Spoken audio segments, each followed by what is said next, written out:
V vlado smo stopili z jasnim ciljem: izboljšanje življenja ljudi in ustvarjanje družbe blaginje.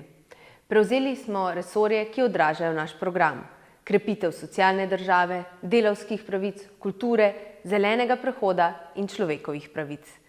Prvič smo na politični dnevni red pripeljali stanovanjsko politiko in začeli s konkretnimi vlaganji v gradnjo javnih neprofitnih stanovanj.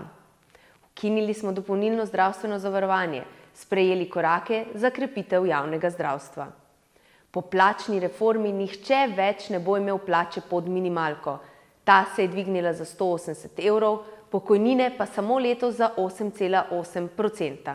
Varno starost pa bo omogočala tudi dolgotrajna oskrba. Zaposlenim smo omogočili pravico do odklopa, poskrbeli za višje starševsko nadomestilo in dodatnih 60 dni porodniške za očete. Na področju kulture smo zagnali največji investicijski cikel sprememb zakonodaje in boja proti prekarnosti. Krepimo neodvisnost medijev, umaknili smo politiko iz vodenja in upravljanja RTV Slovenija, ki jo je prejšnja vlada želela uničiti.